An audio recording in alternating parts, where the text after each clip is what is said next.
an ka jamana cɛkɔrɔba ni musokɔrɔbaw an ka kunungo ntɛnɛn du kibaru kɛnɛ kan. Bi ye tarata ye san kalo laban n'o ye desanburu kalo ye. Bi y'o tile 28 ye. O siratigɛ de la kunungo ntɛnɛn n'o bɛna desanburu kalo tile 27 ma. Lajɛ daminɛna anw fɛ.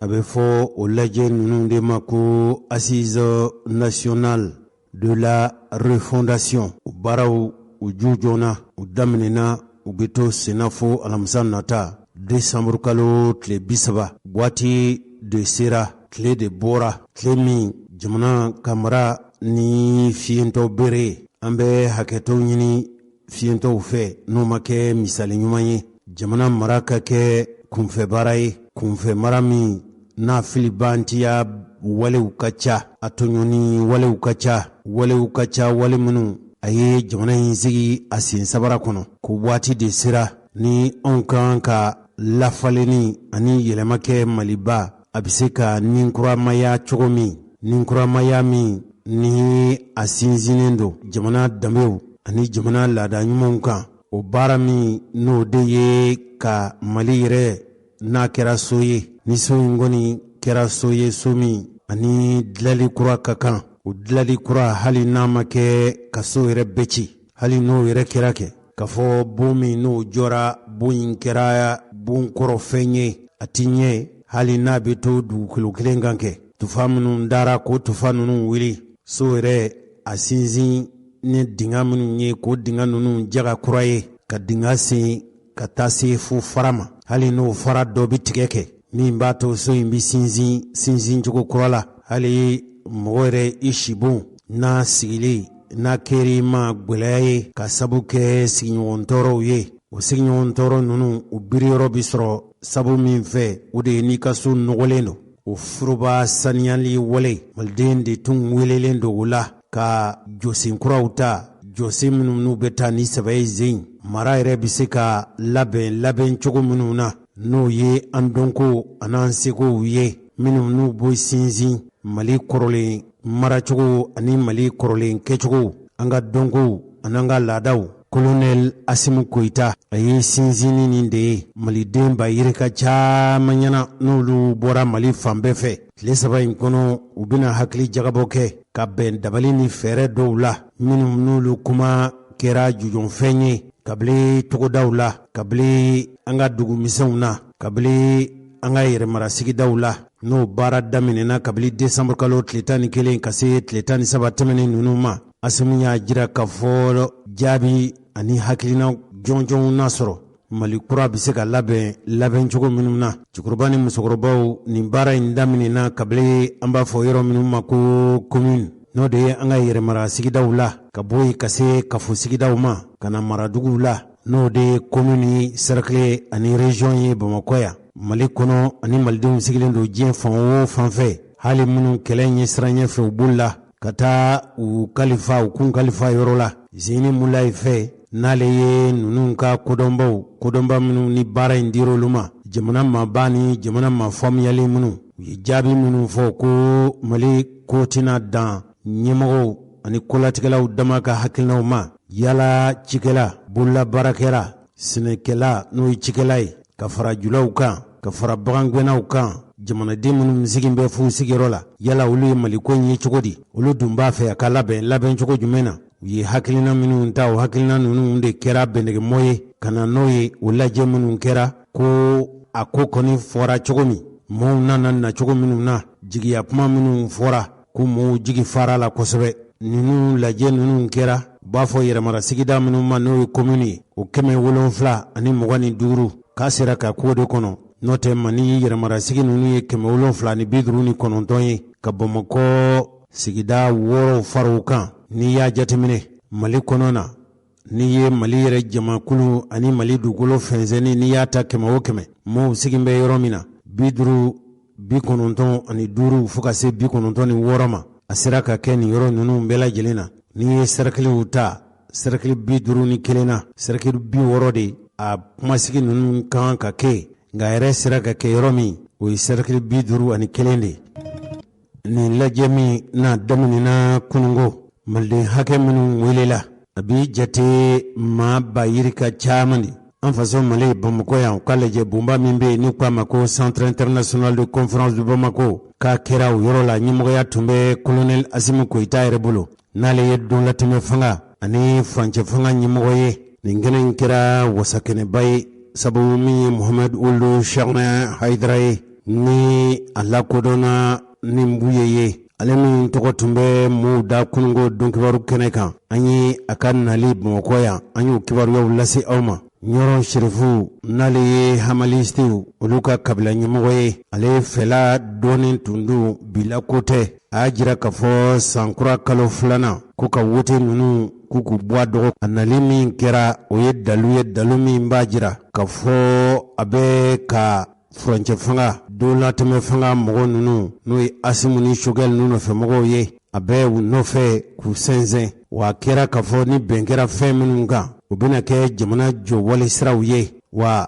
a bɛna kɛ kɛnɛ ye kɛnɛ min ni a lajɛ in kɛra fori fɛn ye Mali yɛrɛ na dantigɛli kɛ farafinna tilebiyanfan jamanaw ka lajɛ kuluba n'o ye Communauté économique des États de l'Afrique de l'Ouest n'o ye CEDEAO ye sabu ninnu kantigɛ da de ye ko Mali ka segin dantigɛli ni sigikan sariya n'o ye constitution ye o ye fanga sigili ni fanga sigicogo ani fanga halalaya fɔ cogo min olu kɔni b'a fɛ ka Mali ka tɛmɛ o sira fɛ teliya n'o tɛ k'u bɛ ɲangi ta ka Mali sɛgɛrɛ min ye colonel Assimi Goïta ye a ko ni lajɛ in kɛra forifɛn ye waati min ko u na dɔgɔdali kɛ diɲɛ jamana tɔw ye yala Mali yɛrɛ a bɛna jamanakuntigisigi kɛ waati jumɛn na nin kɛnɛ in forili o kibaruyaw na jɔnjɔn o de kɛnɛ kan kunungo a kɛnɛ kan seereya minnu sɔrɔla ka bɔ a kɛnɛ kibaruya ɲinibaw fɛ kabini sɔgɔmada fɛ mo wulili min kɛra ka taa min ye kunnafoni laseli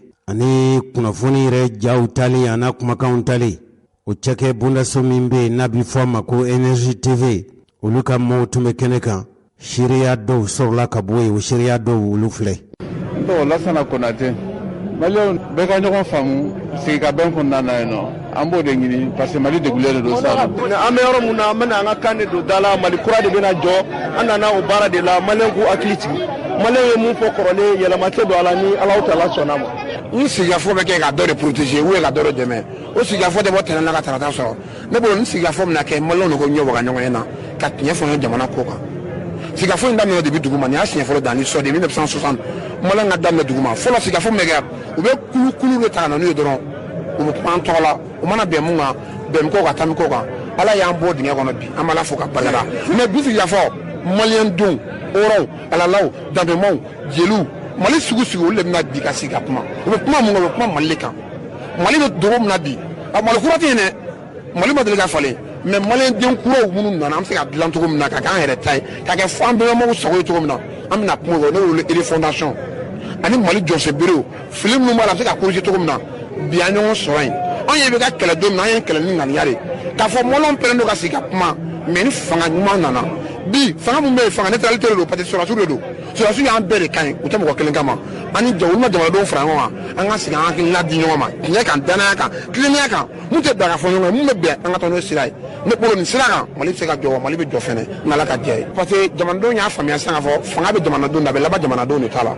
an y'a ye an bɛ ka bɔ ka laɲini fɛn fɛn kɛ bi autorité bɛ ka wuli ka tugu an kɔ fɔlɔ an t'o ɲɛ sɔrɔ Maliɲɛnw ma démocratie faamuya k'a fɔ n'i ye mɔgɔ sigi i t'a to ten ten mais n'i y'a sigi i b'a suivre de maintenant an b'o sira de kan an bɛ dugawu de kɛ. Donc e bolo ninnu bɛ ka suit jamanadenw fɛ. A bɛ ka suit jamanadenw fɛ jamanadenw bila baara dɔ de la u bɛ ka de kɛ n'u m'a kɛ don min na an ye b'u kɔ wa u bɛ k'a kɛ n'u b'a kɛ fɛnɛ an bɛ sa u kɔ an bɛ tɔɔrɔ u kɔ an bɛ lajɛ b'u kɔ o de ye hɔrɔnya ye n'i ye mɔgɔ bila baara la n'a y'a kɛ ka ɲɛ n'i m'a dɔn a ye ka to a kɔ i ye fitiriwale Ala kana Maliɲɛnw kɛ fitiriwale ye jamana marabagaw ma bi an b'u kɔ bi an b'u kɔ sini an b'u kɔ mun na u bɛ wale mun na u bɛ baara mun na Maliɲɛnw b'u k'o de kama n'i y'a ye bi Mali maaba bɛɛ nana bi institution bɛɛ nana bi couche religieuse bɛɛ bɛ yan bi a sugu o sugu dɔwɛrɛ tɛ dɛ Maliɲɛnw dara dirigeant kura ninnu na de wa an sɔnna Asimi ye a bɛ wale min na an sɔnna docteur Choguel Koloba Mayiga ɲɛ mun b'a kun wa an sɔnna gouvernement ni CNT u taabolo la wa an bɛ tugu kɔ Mali in bɛ jɔ n'Ala ka diya ye an jeunes anw ye kɛlɛ kɛ anw y'a laɲini anw de bɔra kunun anw de sara anw de taara kaso la anw de ka baara tiɲɛna an y'a laɲini kɛ nin de kama wa nin y'an ka change de bɔlen mɔgɔ tɛ se k'a bali bilen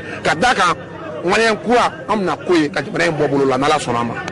E tun bɛ Asarafu Sarafa ka dugu la Ɲɔrɔ i ye tile dama dama kɛ a yɛrɛ nana i bɛ se ka mun de fɔ aw taalen a ye ɲɔgɔn kuma ɲɔgɔn a ye mun de fɔ Maliɲɛnw. An ɲɔgɔn kuma na Maliɲɛn don comme en toi bien malien tout na mais ma bois de jama ba ko ala mena jamana en ko akuma nga meta jamana faftama même jamana ko ka anana no fumuna par rapport me ani la ni changa magno ka ngoke afina ka ko malikore akko ni mo ko ke malikore am sima ki agin la ngalige e taba on ta dafa malibe jondori e buye ta malikore mo ko war ba ko nga jamana re jo e iko dafa ibna ta fenra dola mais en fodoro ala ka buye na nyo no cha ka agin la nyimo do mo leona malibe joto ko na ga joti ala ka tinya de ma jamana njo mo mu faye do jamana dirigeant anga tuko nu banga silaka ori oraya klene wa nu me silam nga nu ma fola mala dilala ka tuko na fale am muslim wa maliba soko so malibe ga malido soko oni bara jam ci merci ne tɔgɔ ye Musa Watara ni ye jateminɛ yɛrɛ kɛ cour kɔnɔna la mɔgɔ y'an wele jamana fantan yɔrɔ bɛɛ la dɔw bɔla Faransi dɔw bɔla États-Unis dɔw bɔla Côte d'Ivoire dɔw bɔla Gabon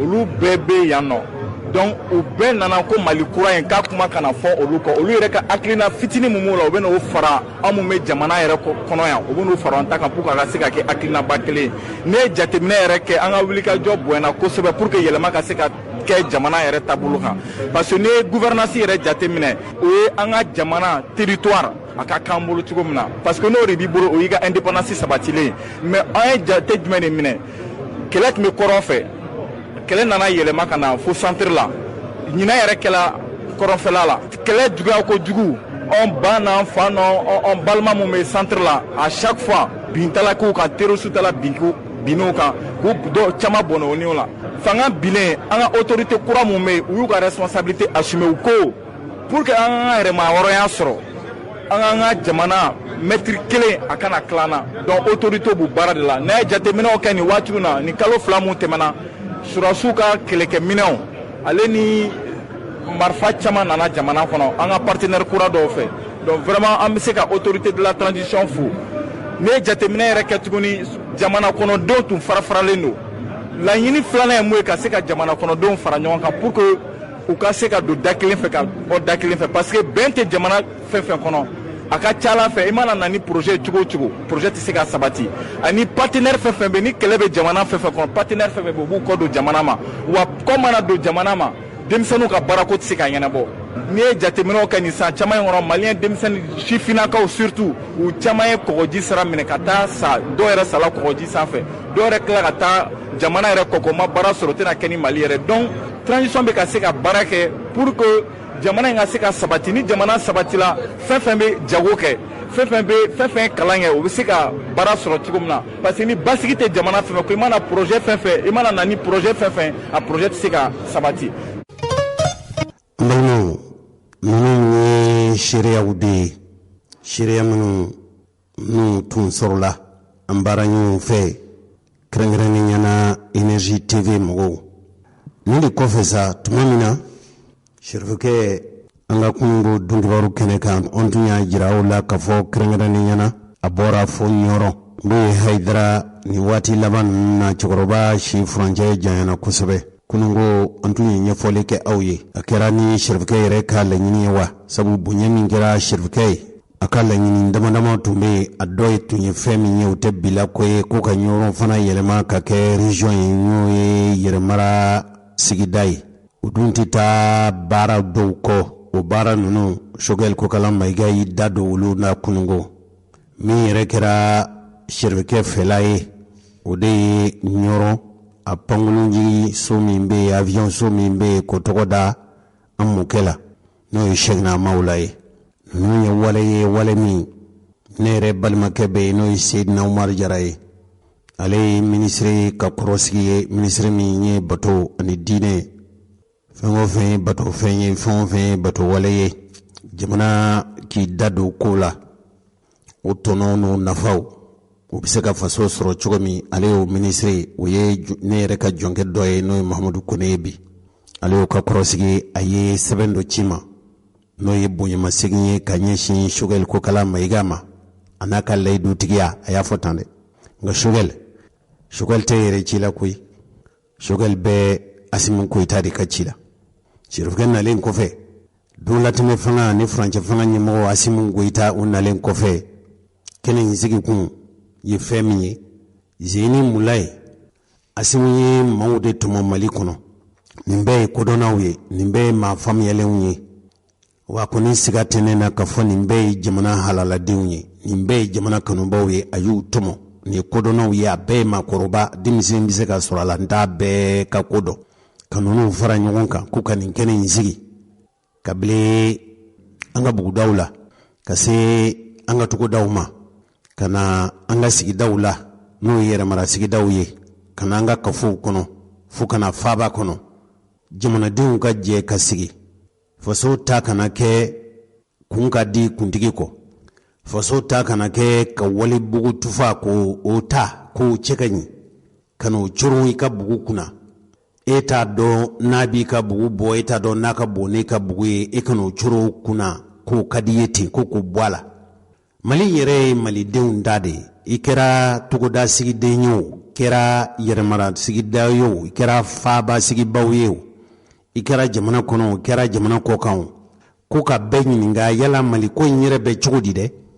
mun de b'a kɔnɔ n'o man ɲi mun b'a kɔnɔ n'o ka ɲi mun b'a kɔnɔ ni o tun kɛra kɔnɔ o bi ɲɛ a kɛra jamana maracogo ye o a kɛra sariya bolicogo ye o a kɛra baara kɛcogo ye o a kɛra jamana nafolo tangacogo ye o fɛn o fɛn bɛ yen ni nin si ni kelen bɔra mali ko la mali bɛ kɛ tɔ ka jɛ ye ko k'o bɛɛ lajɛ bɛɛ k'i fɛ la fɔ e mana kɛ bagangwɛnna ye i tɛna kɛnɛ kan e ye bagangwɛnna ye i k'i ta fɔ n'i kɛra mɔnikɛla ye i tɛna i k'i ta fɔ e mana kɛ bololabaarakɛla ye i tɛna e mana kɛ jula ye i tɛna e yɛrɛ mana kɛ kolatigɛla ye i tɛna bɛɛ k'i ta fɔ o kɛra kabili togoda la a laban min na fori Bamakɔ de daminɛna kunungo Sɛrifikɛ tun b'a kɛnɛ kan ni maa minnu ni baara dira olu ma Asimu fɛ olu ka kolatigɛla o de ye Zeni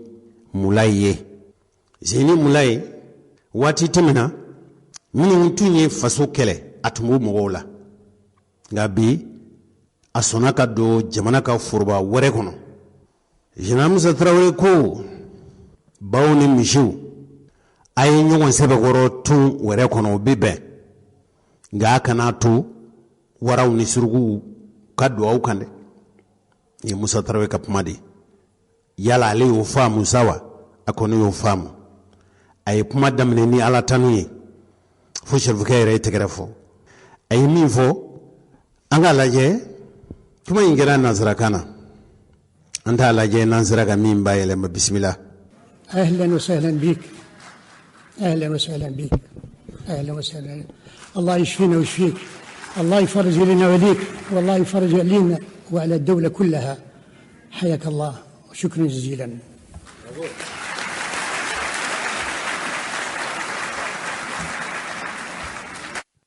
hali nin tɛ suraka kame nin tɛ arabu kame mɔgɔ mɔgɔ tun bɛ kɛnɛ kan o y'a ye Sɛrifikɛ yɛrɛ ye tɛgɛrɛ fɔ mun ye Hayidara kɔni n t'a dɔn a ye min fɔ sa nka n b'a dɔn ala ko kuma kɔni b'a la bonyamasegin b'a la silamɛya sira fɛ bisimila Zeni Mulayi an ka taa fɛ a ko musow ani cɛw an tɛ segin ni kuma nin fɔli kan bɛɛ b'i ka kuma jɔn jɔn kɛrɛnkɛrɛnniyana min ye nanzaraw ye n'olu kuma daminɛ u b'a daminɛ ni musow de ye musow ani cɛw nka cɛkɔrɔba ni musokɔrɔbaw aw k'a faamu k'a fɔ a b'a fɔ de cɛw ani muso minnu bɛ kɛnɛ kan yan o kun ye fɛn min ye ne tɛ fɛn fɔ aw ye cɛkɔrɔbaw aw b'o kun dɔn n'i y'a ye k'a fɔ anw fɛ Mali kɔnɔ yan n'a bi kuma bi daminɛ a bi daminɛ cɛbunda ka bonyamasegin ani yafadeli ani kuma ɲini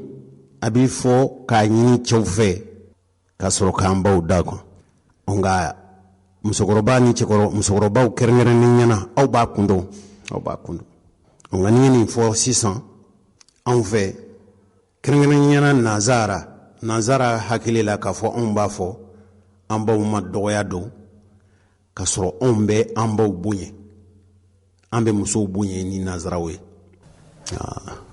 wallahi anw fɛ i kɛra cɛba ye o i kɛra masakɛ ye o i kɛra nafolotigi ye o i mana kɛ cɛŋana ye o k'e y'i cɛɲɔgɔnw dan i ba nɔ don o de la Amadu ko ala ka yafa ma ko bɛɛ b'i baw lo tubabuw t'o dɔn fiyewu tubabu t'o dɔn o tuma u tɛ se ka musow ka bonya u tɛ se k'a fɔ anw ye nin ye kuma kunkuru in dɔrɔn de ye karamɔgɔkɛ bisimila. Je voudrais à l'entame de mes propos n tun b'a fɛ n ka kuma daminɛ ne tun bɛ min ɲini aw fɛ n lamɛnbaaw n b'a fɛ n ka kuma daminɛ na rendre grâce à Allah le Tout-Puissant a ka sira duman n ka barikada kɛ Ala ye n ka Ala waleɲuman dɔn n ka wala Ala tanu se bɛɛ lajɛlen tigi Allah le très miséricordieux Ala min n'ale ye nɛɛma kɛrɛnkɛrɛnnen o Ala ye de me donner le privilège aujourd'hui a ka nɛmɛ a ko kunnadiya duman Ala kunnadiya di ne ma bi de prendre la parole n ka kuma ta kuma n ka dantigɛli kɛ nin kɛnɛ kan devant cette auguste assemblée ni nin kunnawolo kɛnɛ in kan nin danbe kɛnɛ in kan nin wasa kɛnɛ in kan jamanadenw ka jɛ ka sigi jamana in n'o ye faso Mali ye a labɛnni cogo kura k'a lajɛ cogo minnu ni Mali bɛ se ka ladilali cogo kura la n'o ye a lajɛ in ta ko laban don ye. Elle se poursuivra par la grâce de Dieu a bɛ to sen na ni Ala ka dɛmɛ ye jusqu'au jeudi 30 décembre avec les représentants de toutes les forces vives de la nation. Ka to sen na fo nin kalo in tile 30 lajɛ in bɛ kɛ jamanaden kulu jamanaden bolofaraw jamanaden kelen-kelen n'o ye faso Mali a kolatigɛlaw ani minnu cɛsirilen don a jɔli walew la qui procéderont à un diagnostic sans complaisance et n'olu bɛna fɛsɛfɛsɛli kɛ ka ɲinini kɛ n'olu bɛna ɲinini kɛ sabu la n'a tɛ kɛ ni musalaka ye a bɛ kɛ ni kɔnɔnjɛya ye foyi tɛ kɛ ko bilalen ye ko datugulen ye jamana kɔnɔguwanko la sans tabou de la situation de notre pays. Ka fɔ nin ka bon da ka don a la wa o tɛ foyi tɛ n'o bɛ kɛ jakumabo ye k'o datugu foyi tɛ k'o bɛ kɛ sɔɔri fɛn ye ko tɛmɛ bɛ k'o kan jamana gɛlɛya minnu ni kɔnɔguwanko minnu ni jamana gɔngɔnen don o kɔnɔguwan ninnu na. Examinerons les résolutions, recommandations issues des phases précédentes.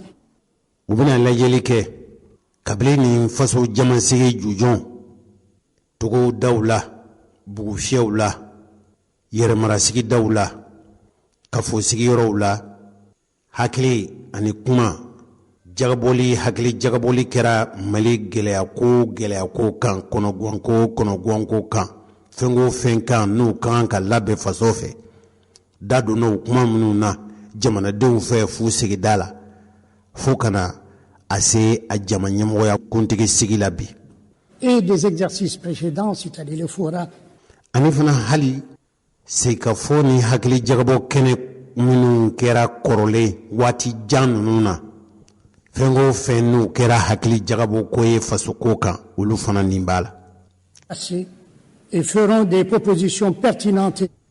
U bɛna nin kuma ninnu bɛn kɛra ni hakili jagabɔw ni miiri ni taasi minnu ani fɛɛrɛ ɲini minnu kɛra u bɛna nin bɛɛ lajɛlen de fɛsɛfɛsɛ n'u jaabi minnu sɔrɔla u ko la n'u ye jaabi wala fɛsɛfɛsɛli ni kuma minnu n'olu ye ko daluma kɛrɛnkɛrɛnnen ninnu ye k'u bɛɛ nɛgɛ mɔ baara in bɛna sigi o de kan.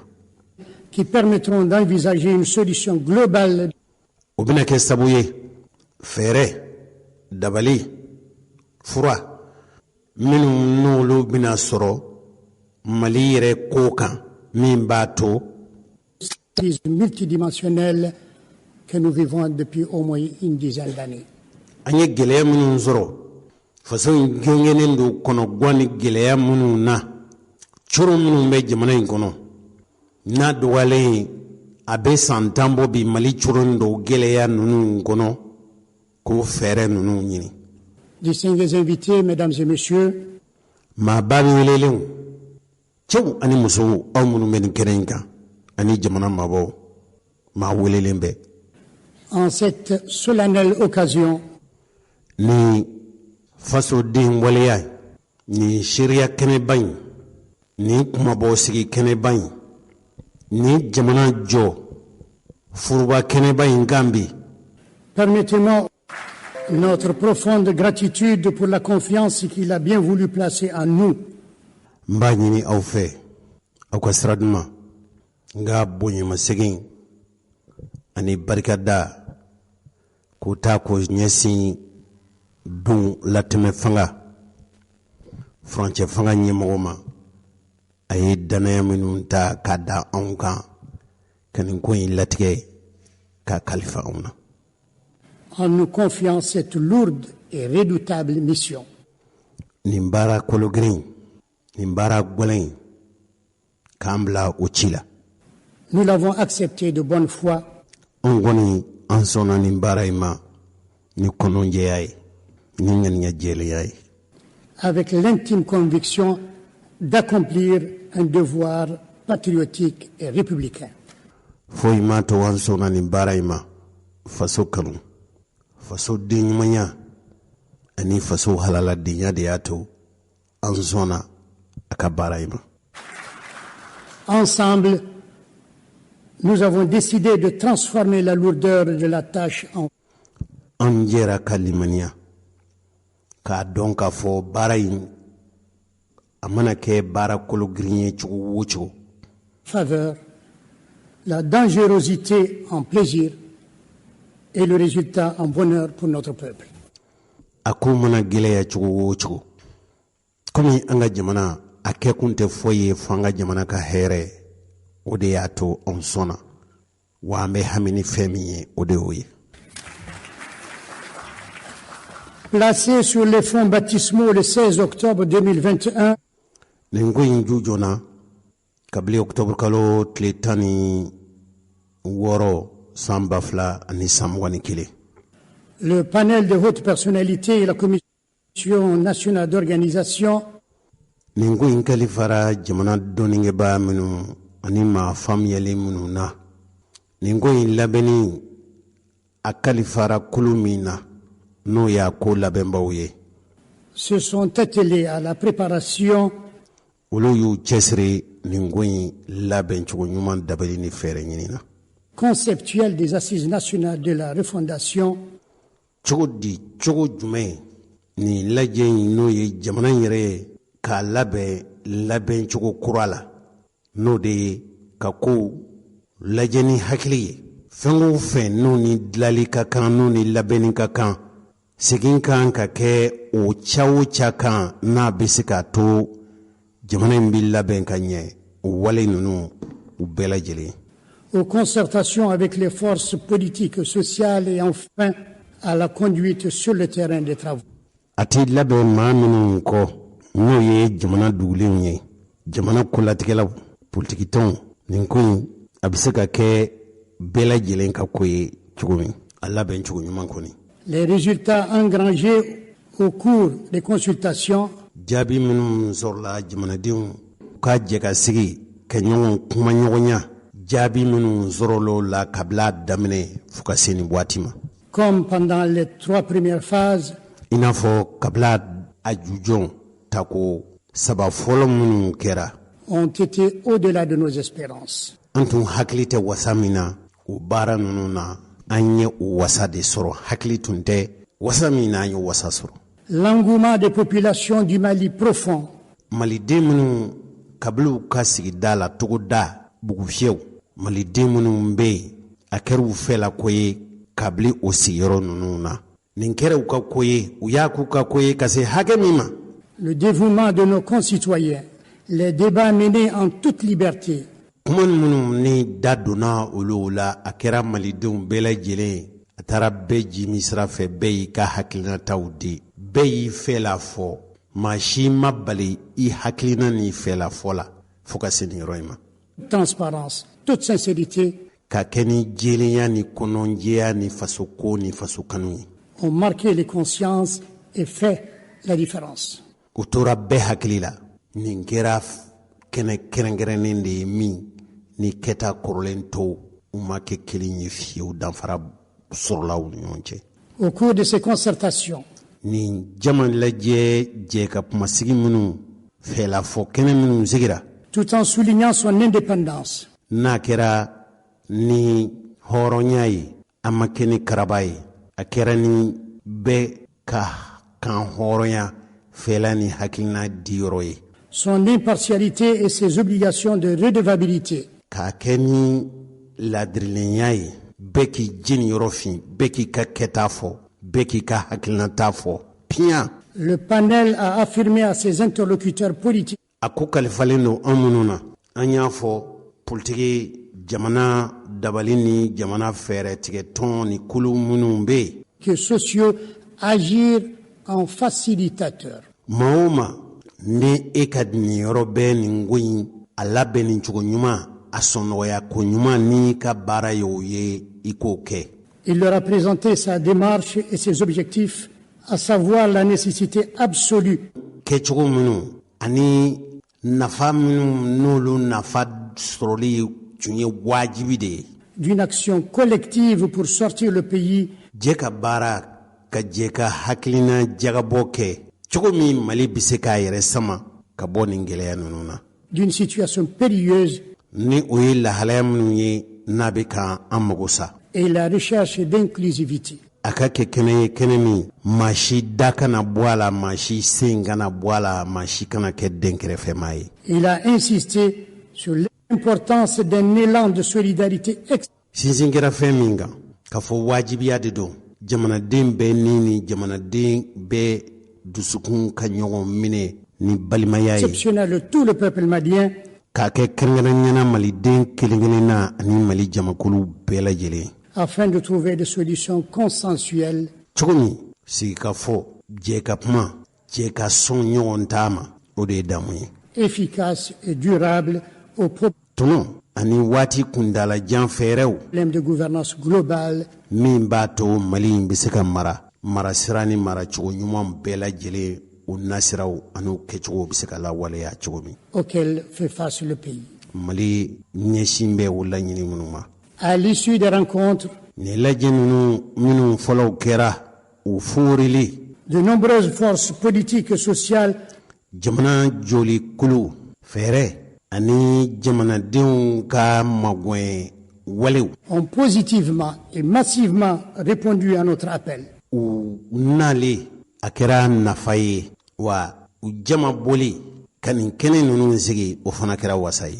Certains de nos interlocuteurs an kumaɲɔgɔn dɔw ont exprimé de vive voix u y'u dandɛgɛ ni weleda ye leur refus de participer aux travaux des assises nationales de la fondation olu u y'a dankɛnɛmaya u yɛrɛw fɛ k'a fɔ kɛnɛ ma ka nɔgɔ bɔ a la k'a fɔ k'olu tɛna sɔn u tɛna se ka ye nin kɛnɛ ninnu kan.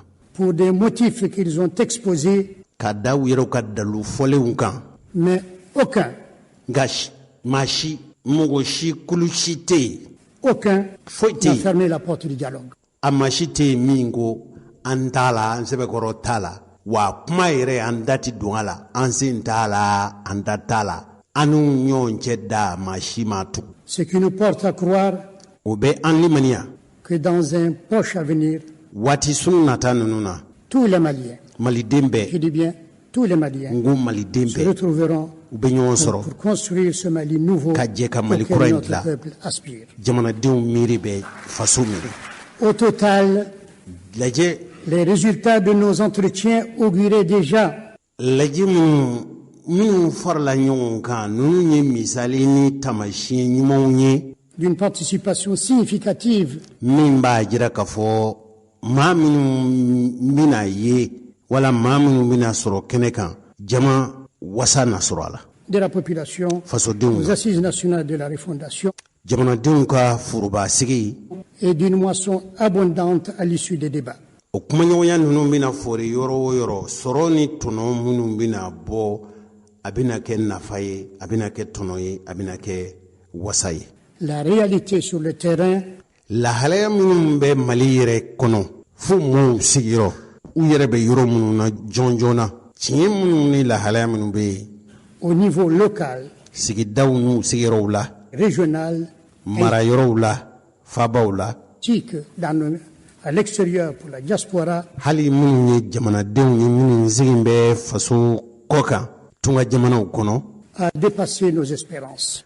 anw tun ma miiri k'a bɛ se yɔrɔ min a bɛ diya mɔgɔw ye jamakolow na sɔn ka se hakɛ min ma an jigi tun bɛ min kan an ka sɔrɔta a cɛra n'o ye an wasara. Il faut s'en réjouir Mali kan ka wasa n'o ye, faso kan ka nisɔndiya n'o ye. et maintenir le cap pour le niveau national. U kuntilenna kɛlɛ min kɛra kabila jujɔn fo ka se bi ma fasodenw bɛna bɛnnɛgɛ jɛkasigi minnu kɛ hakilina ni wasa minnu sɔrɔla u kan ka to senna fo ka se nin laban ninnu fori waati d'u ma. Et surtout, kɛrɛnkɛrɛnniyana la suite de ces assises lajɛ ninnu bannen kɔfɛ yala bɛn kɛra minnu kan olu bɛna nɔbɔ, olu bɛna waleya fo hakili ka to u kɛcogo ɲuman de la. car la refondation Mali yɛrɛ labɛnni cogo kura est un processus qui est engagé pour tout ce siècle. san kɛmɛ nata ninnu jamana in kan ka kɛcogo min na ni wasa ye, gɛlɛya ninnu kan ka wili cogo min, faso in bɛ kɛ an bɛɛ lajɛlen faso jamana ye k'an wasa n'a ye, o ko de bolo dara wa bɛna to senna fo san kɛmɛ nata ninnu kɔnɔ, san kɛmɛ nata in kɔnɔ, Tout ce 21e siècle. san 21 fo ka so fori wɔɔrɔ la.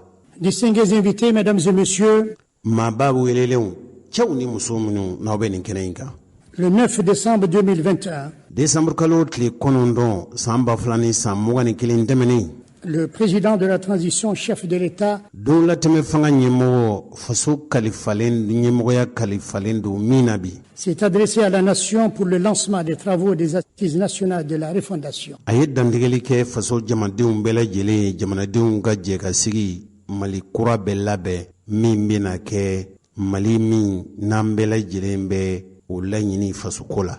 À cette occasion, o senfɛ il a singulièrement souligné kɛrɛnkɛrɛnniyana que a ye les sinsin min assises kan nationales de la refondation jamanadenw ka jɛ ka sigi bɛna kɛ min ye, nous offrent une occasion o bɛna kɛ sabu ɲuman de ye malidenw bolo.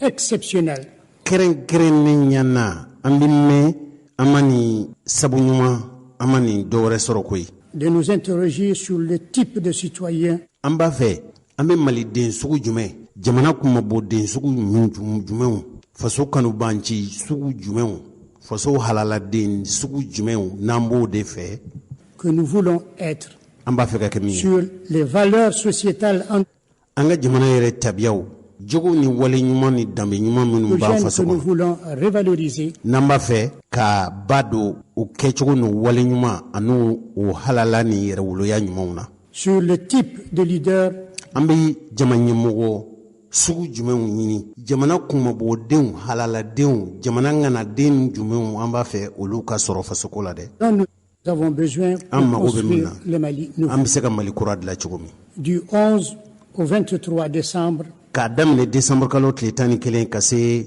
a tile 20 a forili la, les assises nationales de la refondation ont été jamanadenw ka forobasigi minnu ni organisées successivement u labɛnna ni labɛn cogo la, dans les communes, a kɛra an ka yɛrɛmara kafow kɔnɔ, sigidaw la, dans les cercles, yɛrɛmara kafow la, les régions et les districts de Bamako, yɛrɛmara duguw la fo ka se faaba ma Bamakɔ yan. ainsi qu'au niveau de la diaspora malienne, hali maliden minnu sigin bɛ tungafɛ jamanaw la, des Maliens réfugiés maniw ni kɛlɛ ɲɛsiranɲɛ fɛ u bolila ka t'u kun kalifa jamana kɔ kan ani jamana kɔnɔ. placés. Elles se sont tenues dans 725 communes nin jama lajɛ in kɛra yɛrɛmara dugu 725 ani 25. sur un total de 759. jamana in yɛrɛmara dugu ye yɛrɛmara dugu 770 ani 60, incluant les 6 communes du district de Bamako, ka fara Bamakɔ sigidaw kan, soit un taux de réalisation de 95,5%. n'i y'o jateminɛ maa 100 o maa 100 maa 55 ani kɔ an t'a kɛ maa 56 maa 90 ani maa 6 52%. Elles ont été organisées dans 51 cercles sur 60. yɛrɛmara sigida n'o cercle ye o min bɛ Mali kɔnɔ 60 ye minnu kɛra minnu kɔnɔ u ka ca ni 50 ni kɔ ye a y'a fɔ sa nka ne m'o yɔrɔ jate o yɔrɔ tɛmɛna kan. Soit un taux de réalisation de 85%. n'i y'o jate 100 o 100 85 a kɛra o bɛɛ kɔnɔ. Mais elles n'ont pas pu se tenir dans les 9 cercles de Kidal et de a ma se ka kɛ yɔrɔ min o ye Kidal cercle 9 ninnu ye de Menaka, ani 2 ka bɔ Menaka. essentiellement pour des raisons de sécurité. a ko ko kɛkunbaliya ye kana sabatilibaliya de ye. Au niveau régional, les assises se sont déroulées dans toutes les régions et les districts de Bamako, volonté populaire de contribuer à l'édification d'un Mali nouveau. a kɛkun ye fɛn min ye kɛkun foyi t'a la fo ka Mali kura de jɔ an bɛ wasa na an ka jamana min ye. Ces premières rencontres à la base ont donné le ton et le début du contenu. kabili a jujon waati an ka yɛrɛmara sigidaw la jamana haju bɛ yɛlɛma minnu na faso in bɛ k'an sago ye cogo min kumaw jujɔnna kabili ye. Processus de refondation. n'o ye Mali kura tutigɛli ye. De façon concrète et précise, elles ont offert. a ka kɛ nɔgɔ ka bɔ a la kɛrɛnkɛrɛnniyana k'a jɛya ka tasiraw fɛsɛ. L'opportunité de débat franc. a kɛra kɔnɔnjɛya hakili jagabɔ ni fɛla kɛnɛsigi ye. Direct et courtois. a ka kɛ ɲɛŋɛ bonya ni karama kɔnɔ. De formulation de propositions fortes.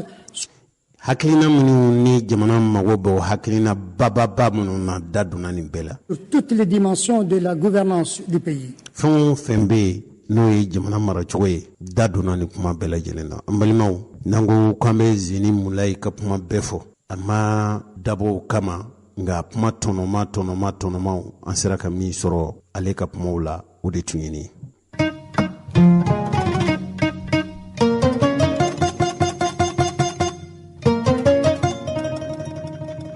cɛkɔrɔba ni musokɔrɔbaw Zeni Mulayi an kɔni ma se k'a ka kuma bɛɛ lase nka hakili la k'a fɔ min sɔrɔ la u n'a aw ka somɔgɔ samabɔ an ka laada fɔlikɛlaw faso laada fɔlikɛlaw n'o ye jamana ka laada furuba fɔlikɛlaw ye Mali fɔli a donko n'a seko fɔli minnu bɛ Mali togodaw la kabila o kabila siya o siya nin fɔlikɛla bɛɛ dɔ bɛ nin na. kɛnɛ dir'u ma k'u ka mɔɔw ni lafiɲɛ yanni Asimu Koyita bɛ kɛ. nin tun ye an ka jamana ka dugulen ani foroba tɔn fɔlikɛla tɔnkuluba ye. cɛkɔrɔba ni musokɔrɔbaw mɔgɔ tɛna se k'u kɔrɔfɔ aw ye tuguni sabu ye min fɔ o y'an ka dugulenkan ye bɛɛ y'i ka tɔmɔta bɛɛ y'o tuma a la. Asimu Koyita ale ye kuma tali min kɛ a ye min fɔ nɛgɛ karafetigi an tɛ jamanakuntigi an t'a ka kuma lamɛn. Asimu Koyita. Cɛnporo ya yiri yo ye pɔnba sigenɔrɛ sigeranje ɲi yɛrɛ yo ɲinba yan ŋɔ cɛnporo ya yiri yo ye pɔnba sigenɔrɛ. Excellence, Monsieur le Premier ministre du gouvernement. jamana ŋana jamana nafa tɔnɔ bɔbaga e min ye jamana marakulu wara marabolo ɲɛmɔgɔ ye e min bɛ kɛnɛ kan yan. Monsieur le Président du Conseil national de transition. jamanadenw ka danakulu min sigira n'a ka baara ye ka denw latɛmɛ furancɛ fanga ka marabaw sɛnsɛn k'u bilasira o ɲɛmɔgɔba e min bɛ kɛnɛ kan. Mesdames et messieurs les membres du gouvernement. jamana marabaa minnu. Monsieur le Président des institutions de la République. cɛ ni muso minnu bɛ yan fangabondaso ni jamana mara dɔ kalifalen don aw la aw ɲɛmɔgɔw fɛn o fɛn n'aw bɛ kɛnɛ in kan. Excellence professeur Djangouna Traoré. jamana tɔnɔ e min y'a bɔbaga ye a kan bɛ Djangouna de ma ko Djangouna Traoré e min bɛ kɛnɛ kan i bonya bɛ kuma na. Mesdames et messieurs les membres du CNT. aw minnu ni aw ye ma sugandilenw ye ka jamana marabaw bilasira cɛ ani muso minnu bɛ yan. Conseillers nationaux, chefs de circonscription administrative. aw minnu ni jamana sigida mara kuntigiya n'a kalifalen don aw la. et autorités collectives territoriales. Jamana ye marabundaso be o kolatigɛlaw n'o mara kalifalen don a cɛ ni muso minnu na cɛ ani muso. Le gouverneur du district de Bamako mara kalifalen don e min na i bɛ kɛnɛ kan i bonya bɛ kuma na. Monsieur le maire du district de Bamako maire ba i bonya bɛ kuma na. Madame le maire de la commune 3, Bamako sigida sabanan maire i bonya bɛ kuma na. Mesdames et messieurs les représentants des missions diplomatiques, aw minnu ye lasigidenw ye an faso Mali teri jamanaw aw minnu ye aw ka faso lasigiden ye n'aw bɛ an fɛ Mali dugukolo kan yan. autorité morale, Danamɔgɔ ni bonya bɛ maa minnu kan ni aw ye maa minnu ni aw bɛ jamana aw b'a bilasira ko dilan la aw minnu bɛ kɛnɛ kan. religieuse et coutumière. Minnu ye diinɛ ta ye o minnu ye laada nasiraw ye o. Mesdames et messieurs les représentants des organisations de la société civile, jamana dugulenw forobamɔgɔw kolatigɛlaw cɛ ni muso aw bonya bɛ kuma na. Monsieur le président du panel des hautes personnalités des assises nationales de la refondation, dɔnnigebaa minnu ni danaya dara aw kan ni kɛnɛ in a labɛnni a n'a kolatigɛlaw aw bɛɛ lajɛlen. Mesdames et messieurs les membres du panel des hautes personnalités des assises nationales de la refondation, Monsieur le président de la commission nationale d'organisation des assises nationales de la refondation, e min ye kuntigi ye i ni baaraɲɔgɔn tɔw n'an bɛ kɛnɛ min sigili la a labɛnni cogo ɲuman kalifalen don aw minnu na aw bonya bɛ kuma na. Mesdames et messieurs les membres de la commission nationale d'organisation des assises nationales de la refondation, Mesdames et messieurs les participants aux assises nationales de la refondation, cɛ ni muso minnu n'u bɛ nin kɛnɛ in kan aw fɛn o fɛn ni aw nana nin kɛnɛ in kan jamanadenw ka jɛ ka sigi ka kɛnɛ yakubaya aw bɛɛ bonya bɛ kɛnɛ in kan. distingués invités, maa welelenbaw aw bɛɛ aw minnu bɛ kɛnɛ kan. Mesdames et messieurs, tout protocole observé. cɛ ni muso minnu bɛ yan bɛɛ n'i jɔyɔrɔ bɛɛ n'i nakun aw bɛɛ bonya bɛ kɛnɛ kan. En ce jour solennel dont le Tout-Puissant a voulu bien nous gratifier, nin kumabɔ kɛnɛ in nin halala kɛnɛ in nin foroba kɛnɛ min ni ala y'an garijɛgɛ k'an sɔn ni a kɛnɛ in sigili ye. permettez-moi tout d'abord de lui rendre grâce et prier qu'il lui plaise de continuer à préserver notre chère patrie.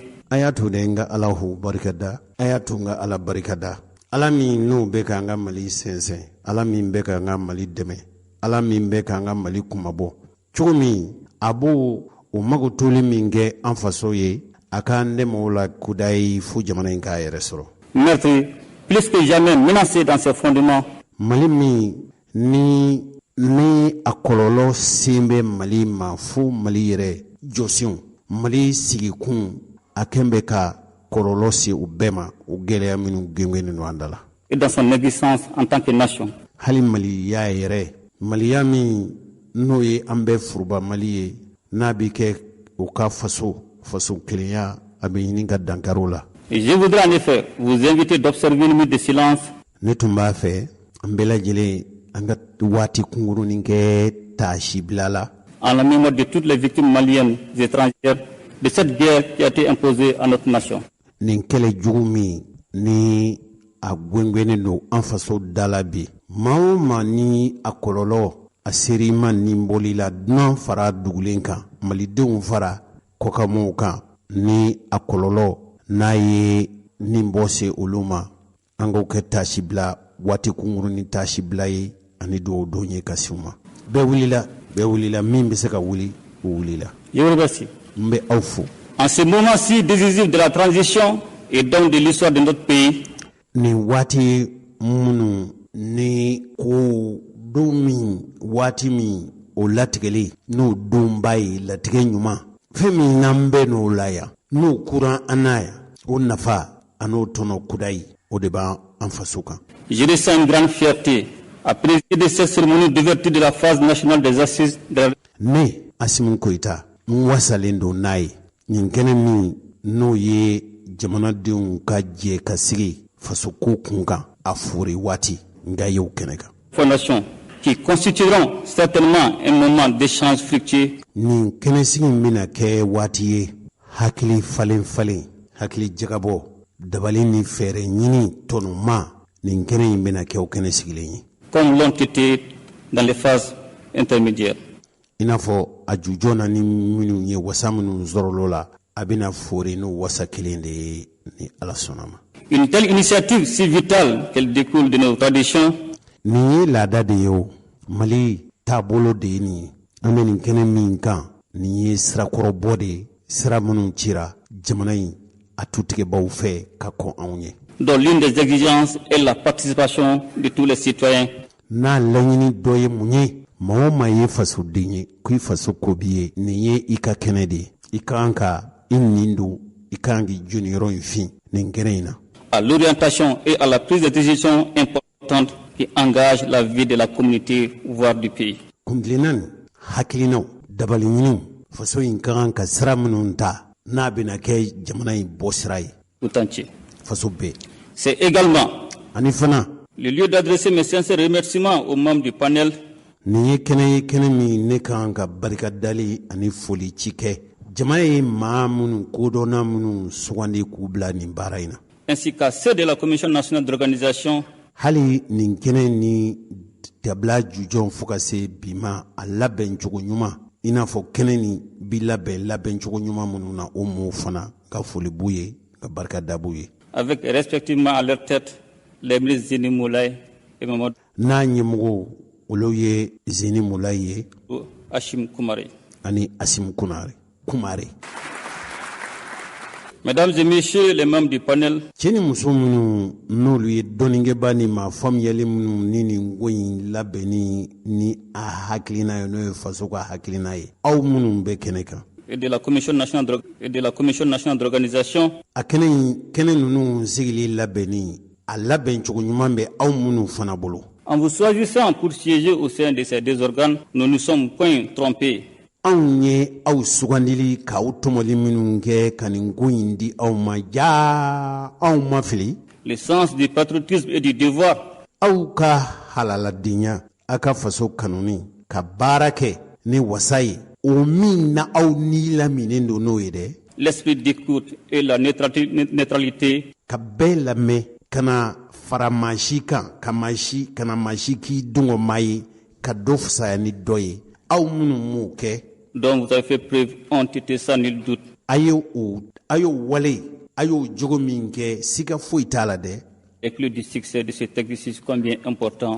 O de ye nin kɛnɛ in wasa o wasa sɔrɔlo la dɛ a ju jɔna n'o hakilina ni nin kɛnɛ in nafa dun ka bon ka se hakɛ min ma. Pour l'avenir de la transition. Min b'a to furancɛ fanga in a bɛ se ka sini a bɛ wasa don nata ninnu na a bɛ kɛ wasa ye don nata ninnu na cogo min. En créant les conditions de rencontre fondées sur l'inclusivité. A ye nin kɛnɛ in sigili a y'aw sinsin k'a kɛ bɛɛ nin ka don a la bɛɛ da ka don a la bɛɛ k'i jeni yɔrɔ fin maa si kana kɛ maa ye min ni mɔtɔw bɛ gɛrɛ ka sabu kɛ ka dɔw gɛn aw m'o baara min kɛ dɛ. Et la participation responsable des citoyens. Jamanaden bɛɛ lajɛlen k'i jeni yɔrɔ fin k'a dɔn k'a fɔ i ka jɔda bɛ nin na. Vous avez permis à notre peuple de s'exprimer dans sa diversité et faire un diagnostic sans complaisance. A kɛra sabu ye aw k'a to an ka jamanadenw u bɛɛ kana faso in k'a filɛ dɛ k'a lajɛ fɛn minnu ye fɛn ɲumanw ye n'o bɛna faso in dɛmɛ n'a ma kɛ ni musalaka ye a ma kɛ ni tulon ye a kɛra ni sɛbɛ ye. Des problèmes qui sont à l'origine de la déliquescence de notre État et de n'a kɛra sabu ye ka jamana in faso in sigi a sen sabara kɔnɔ. Société. Ani an ka jamana. Lancé le 11 décembre 2021. Nin daminɛna décembre kalo tile 11 ka se bi ma. Les assises nationales de refondation amorcent ce jour. Ni Mali labɛnni Mali dilali kabili Mali tulomɔw mara fɛn o fɛn bɛ yen n'o ye faso in n'a sigikun y'o ye k'o bɛɛ lajɛ min ni o man ɲi k'a lajɛ k'o dilan kabili Mali a dugumala an ta kɛ kabili malidenw fɛ togodaw bugufiyɛw yɛrɛmarasigidaw kafow fo kana se faaba ma. Leur dernière ligne droite après le niveau local. Nin de ye sira fara yɔrɔ nin ye kow fori kɛnɛ sigi de kabili an ka sigida misɛnw na fo ka se faaba ye ma. Communal, régional et au sein de la diaspora malienne et ali maliden minnu sigin bɛ tunga fɛ kɛ établis à l'extérieur. n'olu sigin bɛ tunga fɛ. La phase nationale qui nous réunit aujourd'hui a kun cɛ jamajilajɛ min n'o de kɛlen don sabu ye k'an fara ɲɔgɔn kan bi.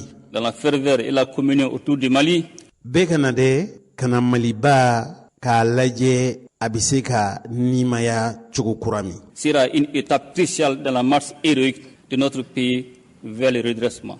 Mali latilenni nin ye o sabu n'o kɛnɛ de ye faso ka wuli k'i dɔ ni yɛrɛwoloya ye ka Mali segin Mali yɛrɛ bonya bi cogo min ka Mali segin o ma. En réussissant à capitaliser l'enthousiasme des phases préliminaires, aw kɛra sabu ye kabini nin kɛnɛ in a sigili daminɛni malidenw k'u yɛrɛ dɔn k'a fɔ nin y'u ka ko ye u ka wuli i n'a fɔ cɛ kelen ni hakili ye n'o ye faso hakili ye aw sera ka u nimaya min to malidenw dusukun na fo ka se bi masa kɛ. et en fédérant les énergies positives et patriotiques, seko dongo jamanaden ɲumanya hakilina o hakilina bɛ ka nin bɛɛ fara ɲɔgɔn kan fo ka nin ko in labɛn ka se bi ma kɛ. qui en ont émergé, les Maliens auront traduit leur désir de rupture. Malidenw kɔni limaniyalen don k'a fɔ kɔrɔlen kɛcogo jugu kɛwale jugu dabali jugu fɛɛrɛ jugu minnu n'o ye jamana in coron k'o bɔ jɔ pewu ka Mali jɔ ni hakilina kuraw ye. avec les mauvaises pratiques du passé. wale jugu minnu n'u tun bɛ kɛ kɔrɔlen. et l'ambition d'un nouveau départ pour le Mali. ka ŋaniya ta k'i dusukun lami ka Mali dila dakun kura la Mali ɲuman an bɛ se k'o wuli ka jɔ cogo min. À la veille du lancement de ces assises, je me suis adressé à la nation. Nin baara nin kabila jujɔn ne tun ye dantigɛli kɛ faso jamakulu ye. pour délivrer un message d'espoir tout en ka cikan di maliden minnu sigin bɛ jamana kɔ kan. soulignant que celle-ci nous offrait une occasion exceptionnelle pour nous interroger. K'a fɔ anw bɛɛ lajɛlen ye nin kɛnɛ ni waati de sabu ye an bɛɛ k'an yɛrɛ ɲininka jɔnka la an bɛɛ k'an yɛrɛ ɲininka ni hɔrɔnya ye ni fasodenya ye ni halayala jamana halaladenya miiriw ye. sur le type de citoyen que nous voulons être. yala an kelen-kelenna b'a fɛ ka kɛ fasoden sugu jumɛn ye. cɛkɔrɔba ni musokɔrɔbaw wa hakilina min ye yala an bɛ to ni bosobasa in na wa wala an bɛ kɛ jamana kunbabɔdenw ye wala an bɛ kɛ jamana halaladenw ye yala an b'a fɛ ka kɛ jamana yɛrɛwolodenw de ye wa. Asimi n'o tɛ i t'i ka cidenw bila k'a fɔ ni i ma fɔ ten. les valeurs sociétales endogènes que nous voulons bâtir. donko ni seko minnu n'o ye anw faso Mali an dɔnna ni donko ni seko ani fɛɛrɛ ni dabali minnu n'o dɔnna n'an ye ŋanaya ni hɔrɔnya minnu n'an dɔnna n'olu ye n'olu tun ye an ka jamana tabiyaw ye an ka segin o ma. le type de leader dont nous avons besoin. yala ɲɛma sugu jumɛnw kumabɔnden sugu jumɛnw faso halaladen sugu jumɛnw an b'a fɛ ka kɛ o ye n'an haju bɛ olu la dɛ. pour construire le Mali nouveau. ka Mali kura dilan. mesdames et messieurs. cɛ ni muso minnu n'aw bɛ kɛnɛ in kan. il n'est nullement besoin d'insister sur l'importance pour notre pays. kɛkun wɛrɛ t'a la nafa t'a la k'a fɔ ne bɛna n sinsin nin n'a ɲɔgɔnna nafa ni tɔnɔ minnu b'a la an faso ye. de tenir les assises nationales de la refondation.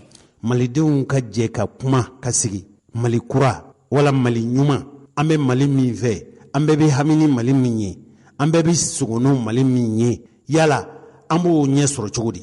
en vérité. tiɲɛ yɛrɛ min yɛrɛ une option. les assises nationales de la refondation étaient un impératif pour le Mali. nin ye kɛkun ni kɛ waati de ye an faso Mali ye nin kɛnɛsigi ni forobasigi. eu égard à son état de déliquescence avancé. k'a sabu kɛ Mali yɛrɛ a burujalen ka se hakɛ min ma Mali sigi bɛ a sen sabara kɔnɔ ka se hakɛ min ma jamana in yɛrɛ tiɲɛna ka se hakɛ min ma dɛ. néanmoins cette situation ne saurait être une fatalité. nin tɛ se ka kɛ anw dakan ye koyi nin tɛ galomajira ye fiyewu an tɛ se ka to nin cogoya in na an tɛ se ka to nin lebu in kɔnɔ. résultat tout simplement d'une inaction politique prolongée et à la. nin sabu ye fɛn min ye Mali bɛ lahala min na sisan bɛɛ y'i bolo jigin de an ye ko bɛɛ dabila ka Mali in to nin cogo in na tan o de y'an se nin ma. il est fort heureusement possible avec la dynamique actuelle de. hakilina minnu bɛ yen nimaya kura min donna malidenw na dɛ nin ko in tɛ se ka to nin cogo in na fo ka yɛlɛma don a la ka taa an ka laɲiniw sira fɛ. les dérives graves au niveau de la gouvernance aux valeurs cardinales de notre société, la perte. Tieni jugu minnu n'olu tora jamana mara kuntigi n'a kolatigɛlaw la o juguya ba minnu n'olu de kɛra sabu ye fo ka se an bɛ don min na i ko bi. De père, l'incivisme est généralisé. Faso dengolonya ka ban faso ye ka kolo faso ye ka kɛ jamanaden ɲumanya ye an ba n'o de ma fo o sina k'o kɛ an k'u ka kolokolo fadi faso juguya faso burujali mago tɛ faso la n t'a kɛ faso ye an y'o toli min kɛ n'u kolokolo la an ka walew la dɛ. Ont provoqué la faillite de l'État. O de ye faso in sigi a sen sabara kɔnɔ o de ye jamana in coron nin coron cogo la. Les dysfonctionnements de l'autorité de l'État. Jamana mara a kɛcogo jugu bɛɛ k'i ta kɛ tigi tɛ foyi la kungo tɛ foyi la jamana kan ka mara ni sira mun jɛlen minnu ye o sira ninnu batobaliya. Ajouté aux chocs internes et externes, on fait l'externe, on fait le lit de l'insécurité et de l'extrême violence. O de nana kɛ an bɛɛ bɛ min dɔn bi dansago damatɛmɛ tɔɲɔni jugu wale dantɛmɛ wale cɛjugu an yɛrɛ dama ni ɲɔgɔn cɛ bɛnbaliya ka dusukun fɔ ɲɔgɔn kɔ ka fitinɛ kolokolo an faso kɔnɔ o de nana wolo nin na tan. Outre la sécurité, tous les pans de notre société sont entrés en crise ou sont traversés par des convulsions. An yɛrɛ dama ni ɲɔgɔn cɛ bɛnbaliya kabilaw ni ɲɔgɔn cɛ sigiɲɔgɔnya jamana in a bɛ ŋuna min na bi nin bɛɛ nɔ de ye nin ko ninnu ye. De la cellule familiale à l'école. K'a daminɛ kabili du kɔnɔ fo ka se an ka kalanbondasow la. De la santé au domaine foncier. Furakɛli yɔrɔ minnu n'olu ye jigifa yɔrɔw ye fo ka na dugukolo yɛrɛ dugukolo ko kiiri dugukolo fitinɛ. Des partis politiques aux associations. K'a daminɛ kabili bɛrɛbɛrɛ ni politiki tɔnw na fo ka na se jamanadenw ka fara ɲɔgɔn kan kuluw ma. Des élections aussi bien politiques que professionnelles, etc. Jamanadenw ka ɲɛmɔgɔya sugandiw jamanadenw ka kafo ɲɛmɔgɔya sugandiw o n'a ɲɔgɔnna gɛlɛya ninnu dadara ɲɔgɔn kan. La nation est déchirée par des divisions intestines. Jamanadenw fara-faralen don faso denw kɔ donnen ni ɲɔgɔn cɛ ni faden juguya ye a bamanankan jɛlen de o ye n'o tɛ awa Asimu ka mɔgɔw aw b'a fɔ n ka latilen cɛkɔrɔbaw ye. Qui se sont élargis à presque tous les secteurs de l'État. O nana don jamana yɛrɛ jɔ siraw ni jamana jɔ walew bɛɛ la jamana jɔ kow bɛɛ la jamana bolofaraw bɛɛ la nin de nana kolokolo an faso kɔnɔ. D'où la situation de dysfonctionnement que nous avons connu depuis mars-avril 2020. O de nana ni kelekolo ye nudunbaliya kabiri avril kalo san 2020. Consécutive à la longue crise post-électorale de 2018, doublée du déficit chronique du gouvernement. Kabili kɛlɛbanbaliya min sɔrɔla kabili jamanadenw ka ɲɛmɔgɔ sugandi n'u nana u ko nana kolokolo ko o kolokolo ni fanga bonya. Gouvernance vertueuse. Jamana yɛrɛ mara ɲuman kɛ cogobaliya fɛ. En somme, le Mali était face à un malaise profond. A ye min don dɔrɔn o de ye Mali tun ɲɛsinnen don jigilatigɛ kɔnɔguwan ani yɛrɛ sɔrɔbaliya jugu de ma. Qui s'est manifesté par un rejet systématique. N'o nana wolo jamanadenw ka murutili ka ban pewu. Système de prédation mis en place. Ko minnu n'o kɛra ko labɛnbaw ye malidenw nana ban o la pewu. Mesdames et messieurs, cɛ ni muso, il était temps. Waati tun sera. Grand temps. Waati tun sera jɔnjɔn ɲɛna. Spirale de la dérive. Mali bɛ se ka kisi tɛtiɲɛ ma cogo min. C'est pourquoi nous devons replacer notre Maliba an kan ka Maliba an k'a bila yɔrɔ la dɛ. Dans une nouvelle dynamique. Ni hakilina kura ni kuntilenna kura ni ŋaniya kura ye ka sin faso ma. Plus soucieuse de nos valeurs et vertus. An danbew an jogow an wale minnu n'olu ye wale ɲumanw ye ka faso ɲɛsin wale ninnu ma. C'est à cette entreprise de refondation qui a valeur de salubrité publique. Nin kɔni ye lasaniyali kura de ye faso ye ka faso saniya ka faso bɛrɛ ka faso labɛn cogo min bi sinsin n'an ka danbew ye. Que vous êtes conviés. Aw welelen don o de la o kɛnɛ in de filɛ. Pour poser les fondements solides. Ka se ka dili kura don. Et les modèles de gouvernance endogène. Mara min n'o ye an ka yɛrɛ mara n'aw bɛ kɛ ni danbe ye ni hɔrɔnya ye. Qui s'inspire de notre patrimoine historique et culturel. N'o de ye an ka jamana in tabiya kɔrɔw ye.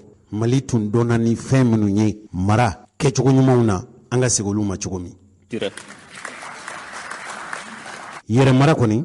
Aujourd'hui, pour s'achever le 30 décembre, il s'agira a daminɛli min kɛra jamalajɛ min daminɛli kɛra bi n'a bɛna fore décembre kalo tile 30 a bɛna kɛ kun jumɛn na fɛn jumɛn ɲɛɲinitɔ don. Poursuivre l'objectif qui consiste à faire un diagnostic sans complaisance de l'état de la nation. Ka fɛsɛfɛsɛli kɛ dɛ a tɛ kɛ ni musalaka ye jamana in bɛ lahalaya minnu na k'a lajɛ ji ɲɛma jɔlen na k'a kɛ ni kɔnɔjɛya ye Mali bi cogo di dɛ. D'en tirer les meilleures leçons. A ye an kalan minnu ni Mali lahalaya n'o ye an kalan o gɛlɛya ninnu na. D'analyser en profondeur la situation globale du pays. K'a lajɛ sanfɛli lajɛ dama tɛ dɛ ka jagali kɛ k'a jaga ka taa fo a gɛlɛya ninnu jijɔn yɔrɔ. Degun minnu bɛ Mali kɔnɔ gɛlɛya minnu bɛ Mali la fiɲɛ minnu bɛ Mali la a kana kɛ sanfɛ ɲɛɲini ye dɛ k'a yuguba fo ka taa se a gɛlɛyaw ma jɔnjɔn k'olu jate k'olu fɛsɛfɛsɛ k'olu ɲɛdɔn. Il vous reviendra également aw kan ka min kɛ fana de faire des propositions concrètes permettant de construire une solution de sortie de crise. Nin bɛɛ lajɛlen ɲɛdɔnnen kɔfɛ dabali ni fɛɛrɛ ani kɛta ni fɔta minnu n'olu bɛna to Mali bɛ se ka a yɛrɛ sɔrɔ dɛ k'a dilan ka kɛ faso wasa ye. Qui soit en même temps une perspective de développement politique, économique, social et culturel à long terme. Mali kan ka ni fɛɛrɛ jumɛn ɲini jidi sɔrɔ ani nafolo jidi sira nacogo bɛ yen ni Mali kan ka kɛcogo la min b'a to faso in b'a yɛrɛ sɔrɔ. Et une expérience pour l'unité et la prospérité du peuple malien. Nin ka kɛ dalu ye dalu minnu b'a to Mali bɛna ɲɔgɔn minɛ Mali bɛna wasa n'a yɛrɛ ye Mali bɛna kɛ an sago ye waati jan nata ninnu na. Mesdames et messieurs, bien que la tenue des assises ne constitue pas une fin en soi, a kana kɛ an ɲɛna k'a fɔ nin lajɛ in n'an y'o kɛ kaban k'o ye an wasali k'o ye an sago sɔrɔli ten o tɛ dɛ. Il est important nafa b'a la a nafa ye jumɛn ye. Admettre que celle-ci constitue une étape indispensable dans la longue marche de notre peuple. Nin ye tɛmɛsira de wajibiya tɛmɛsira de n'o ye sira kuntalajan ye an ka jamana in a bɛ se k'a yɛrɛ sɔrɔ a bɛ se k'a ka laɲiniw sɔrɔ cogo min. Vers le progrès, le jidi ani ɲɛta, bien-être et la stabilité. Basigi ani yɛrɛ kunsɔrɔ faso in bɛ se k'a kɛ a yɛrɛ kunsɔrɔba ye cogo min. Ainsi, o la les résultats qui sortiront de ce forum jaabi minnu n'o bɛna sɔrɔ aw ka foroba lajɛsigi in na ne seront que le début des processus salvateurs. Nin de ye lasaniyani wale jujɔn ye et non la fin. O t'a laban ye dɛ nin ye baara daminɛnin de ye cɛsiri nin ye cɛsiri jujɔn de ye nin t'a a laban ye dɛ nin t'a bannen ye dɛ. En effet, sabu il sera mis en place à la fin des assises lajɛ in n'a kɛra fori fɛn ye ka ban tuma min de suivi et d'évaluation. Kulu de bɛna sigi kulu min bɛna bɛn kɛra minnu kan ko faso ka dilan n'u kuntilenna n'u hakilina n'u kɛta n'u fɔtaw ye kulu de bɛna sigi min bɛ nin n'o bɔ yala min fɔra bɛn kɛra min kan yala baara de bɛ ka kɛ n'o ye wa.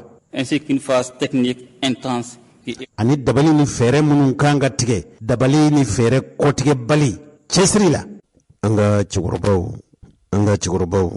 ani musokɔrɔbaw aw minnu sen ma forobasigi kuma kɛnɛ aw minnu ma se k'a lasɔrɔ hali maa minnu k'u kalannen don ni ko ka nin kuma ninnu ɲɛfɔ bamanankan na a fɔbaw fɛ a ka gɛlɛn ma an ye layidu ta aw ye ni Ala sɔnna ma an b'an banba o sira fɛ ka magwɛn ɲini aw fɛ nin baara in bɛ se ka nɔgɔya an bolo filiw bɛ se ka sɔrɔ a kumaw na ka bɔ nanzarakan na ka kɛ bamanankan ye fɛn nɔgɔn tɛ nka n'i ye Asimu Koyita ka kuma ninnu bɛɛ lajɛlen lajɛ a ko de waati sera sa waati sɛbɛkɔrɔ sera jamana in a bɛ sira bilali min kan kɛlɛ o ka dabila o ka jɔ o de la ko an kan k'an faso Maliba bila nɛɛmaya kura de sira kan min n'a bi sinsin yɔrɔ n'a haminen don ni Mali danbe ye Mali ka hɔrɔnya ani Mali ka bonya min tun bɛ Mali kɔnɔ o bɛ se ka segin Mali ma cogo min nin caman n'o de ye ka Mali kura labɛn ni a dabali fɛɛrɛ kura a ti taa fɛn min kɔ o ye ka jamana in ka saniya de n'o ye jamana furuba saniya fo k'o wale de Malidenw welelen don u ka baara de jujɔ ni sɛbɛ ye kanani jamana bi mara cogo ɲuman minnu na n'o tun ye an ka jamana danbew ye a kana ɲini fɛn wɛrɛ sira wɛrɛ fɛ jamana ko kan dabali tɛ fo jamana yɛrɛ a sinsin yɔrɔ ka kɛ jamana yɛrɛ a danbew ye kɔrɔlen an ye o wale n'o jogo ɲuman minnu sɔrɔ jamana dɔnko ni jamana seko ani jamana laada kɔrɔw la an ka an sinsin bere kɛ o ye Colonel Assimi Goïta a ye nin fɔ faso jamakulu ye u bɔra Mali fan bɛɛ fɛ cɛkɔrɔba ni musokɔrɔbaw y'a jira u la k'a fɔ u bɛna ni tile 3 baara kɛ. Tile fɔlɔ tun ye kunungo ye, filanan ye bi ye, sabanan o ye sini de ye. A ko minnu kɛra jamanadenw fɛ ka ɲininkali minnu kɛra fu sigiyɔrɔ la n'a daminɛna kabini nin kalo in tile 11 ka se tile 23 tɛmɛnen ninnu ma, a yi sinsin fɛn min kan a ko a b'o de ɲini fasodenw fɛ, wa ko nin kuma in nin kɛnɛ ninnu zigili ta ko bannen ye dɛ, k'a fɔ ko ni nin kɛra kaban ko ye Mali dilalen ye wa, a ko ayi dɛ, minnu n'o daminɛna bi y'a tile 2 ye n'a bɛ furi sini, a ko ni ninnu tilara bɛn mana kɛ sira minnu kan, bɛn mana kɛ ko minnu ma, sɔn mana kɛ jamana yɛrɛ joli fɛrɛ kura dabaliw, fo kulu de ka sigi min b'o nɔ bɔ k'o fɛsɛfɛsɛ, dabali ni fɛrɛ tigɛ ko dabila bali, o de bɛna ni fɛrɛ jɔnjɔnw ye, fɛrɛ kɛrɛnkɛrɛnnenw ye, a tɛna kɛ kunfɛ baara ye tuguni. Fɛn o fɛn n'o ye foroba ni faso ye, taabolo ni tasira bɛɛ lajɛlen kan, nafolo ni musaka minnu kan ka don a la, ni lajɛ ninnu fɛn o fɛn n'o bɔra nin ko nin na n'o ye jamanadenw ka bɛnkan ye, a kɛli a lawaleyali bi wajibiya hali minnu ni olu nana kɛ sugandi fɛn ye jamanadenw fɛ, maa minnu n'o bɛ kɛnɛ kɛ jamana ma ɲɛma sugandilenw ye, a lawaleyali u bɛ kɛ olu ma wajibi de. Hakili la k'a fɔ minnu fɔra kunungo o la kumabaw, anw sera ka min sɔrɔ k'a fɔ aw ye, cɛkɔrɔba ni musokɔrɔbaw, o tun ye ninnu de ye. Ala k'an ka jamana kisi. An balimaw, ni bɛna dansigi kɛ bi don kibaru la, ni Ala sɔnna ma sini n'o ye décembre kalo tile 30 ye, an bɛna ɲɔgɔn sɔrɔ nin kɛnɛ in kan. Aw ni ce ka tulomajɔ la, hakɛto bɛ nin kan, saliyalama.